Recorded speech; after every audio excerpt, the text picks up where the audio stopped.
Hi there, it's Miss Jordan. Today we're going to read A Bad Case of Stripes by David Shannon.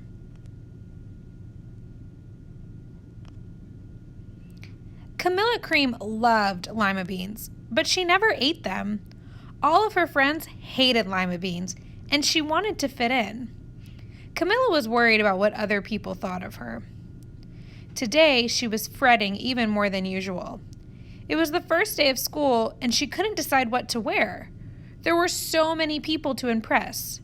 She tried on 42 outfits, but none seemed quite right. She put on a pretty red dress and looked in the mirror. Then she screamed.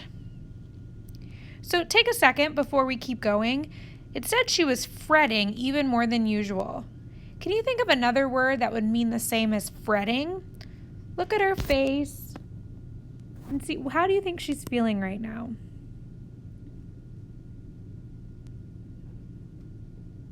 I think she's feeling pretty worried. She seems a little bit unsure about her first day of school. Let's see what she screamed about. Her mother ran into the room and she screamed too. "Oh my heavens," she cried. "You're completely covered with stripes." This was certainly true. Camilla was striped from head to toe. She looked like a rainbow. Mrs. Cream felt Camilla's forehead. "Do you feel all right?" she asked. "I feel fine," Camilla answered, "but just look at me." "You get back in bed this instant," her mother ordered. "You're not going to school today." Camilla was relieved. She didn't want to miss the first day of school, but she was afraid of what other kids would say, and she had no idea what to wear with those crazy stripes. That afternoon, Dr. Bumble came to examine Camilla. "Most extraordinary," he exclaimed. "I've never seen anything like it. Are you having any coughing, sneezing, runny nose, aches, pains, chills, hot flashes, dizziness, drowsiness, shortness of breath, or uncontrollable twitching?" "No," Camilla told him. "I feel fine." "Well then," Dr. Bumble said, turning to Mrs. Cream, "I don't see any reason why she shouldn't go to school tomorrow. Here's some ointment that should help clear up those stripes in a few days. If it doesn't, you know where to reach me." And off he went. The next day was a disaster. Everyone at school laughed at Camilla. They called her Camilla Crayon and Night of the Living Lollipop. She tried her best to act as if everything was normal, but when the class said the Pledge of Allegiance, her stripes turned red, white, and blue, and she broke out in stars. The other kids thought this was great. One yelled out, "Let's see some purple polka dots." Sure enough, Camilla turned all purple polka dotty. Someone else shouted, "Checkerboard!" and a pattern of squares covered her skin. Soon everyone was calling out different shapes and colors, and poor Camilla was changing faster than you can change channels on a TV. That night, Mr. Harms, the school principal, called. "I'm sorry, Mrs. Cream," he said. "I'm going to have to ask you to keep Camilla home from school. She's just too much of a distraction. And I've been getting calls from the other parents. They're afraid those stripes might be contagious." Camilla was so embarrassed. She couldn't believe that 2 days ago everyone liked her. Now nobody wanted to be in the same room with her. Her father tried to make her feel better. "Is there anything I can get you, sweetheart?" he asked. "No, thank you," sighed Camilla. What she really wanted was a nice plate of lima beans, but she had been laughed at enough for one day. Well, yes, I see," Dr. Bumble mumbled when Mrs. Cream phoned the next day. "I think I'd better bring in the specialist. We'll be right over." About an hour later, Dr. Bumble arrived with 4 people in long white coats. He introduced them to the Creams.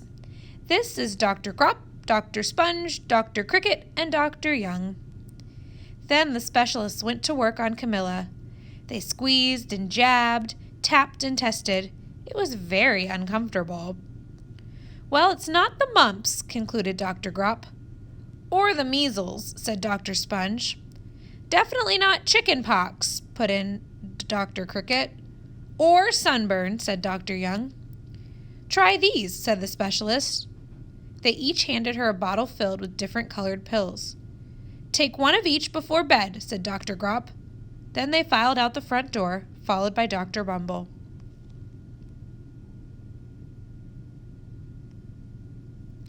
That night, Camilla took her medicine. It was awful. When she woke up the next morning, she did feel different. But when she got dressed, her clothes didn't fit right. She looked in the mirror, and there, staring back at her, was a giant, multicolored pill with her face on it.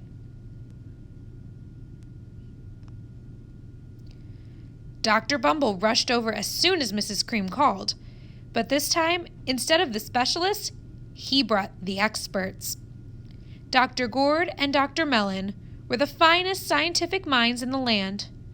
Once again, Camilla was poked and prodded, looked at and listened to.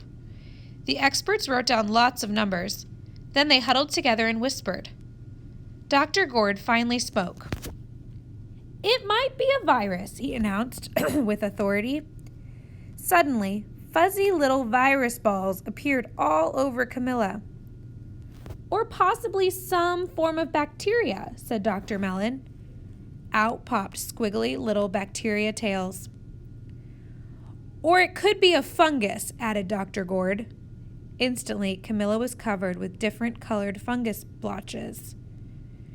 The experts looked at Camilla, then at each other. "We need to go over these numbers again back at the lab," Dr. Gourd explained. "We'll call you when we know something." But the experts didn't have a clue, much less a cure. By now, the TV news had found out about Camilla. Reporters from every channel were outside her house, telling the story of the bizarre case of the incredible changing kid. Soon, a huge crowd was camped out in the front lawn.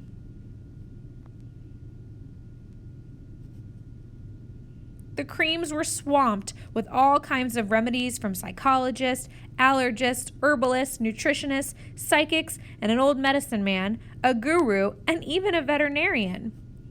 Each so-called cure only added to poor Camilla's strange appearance until it was hard to even recognize her. She sprouted roots and berries with crystals and feathers and a long furry tail. But nothing worked. One day, a woman called herself an environmental therapist claimed she could cure Camilla. "Close your eyes," she said. "Breathe deeply and become one with the room." "I wish you hadn't said that," Camilla groaned. Slowly, she started to melt into the walls of her room. Her bed became her mouth. Her nose was a dresser, and 2 paintings were her eyes. The therapist screamed and ran from the house. "What are we going to do?" said Mrs. Cream. "It just keeps getting worse and worse." She began to sob. At that moment, Mr. Cream heard a quiet little knock at the front door. He opened it, and there stood an old woman who was just as plump and sweet as a strawberry. "Excuse me," she said brightly, "but I think I can help." She went into Camilla's room and looked around. "My goodness," she said with a shake of her head. "What we have here is a bad case of stripes. One of the worst I've ever seen." She pulled a container of small green beans from her bag. "Here," she said, "these might do the trick." "Are those magic beans?" asked Mrs. Cream. "Oh my, no," replied the kind old woman. "There's no such thing. These are just plain old lima beans. I'll bet you'd like some, wouldn't you?" she asked Camilla. Camilla wanted a big, heaping plateful of lima beans more than just about anything, but she was still afraid to admit it. "Yuck," she said. "No one likes lima beans, especially me." "Oh dear," the old woman said sadly. "I guess I was wrong about you." She put the beans back in her bag and started toward the door. Camilla watched the old woman walk away. Those beans would taste so good. and being laughed at for eating them was nothing compared to what she'd been going through. She finally couldn't stand it. "Wait," she cried. "The truth is, I really love lima beans." "I thought so," the old woman said with a smile. She took a handful of beans and popped them into Camilla's mouth. "Mmm," said Camilla. Suddenly, the branches, feathers, and squiggly tails began to disappear.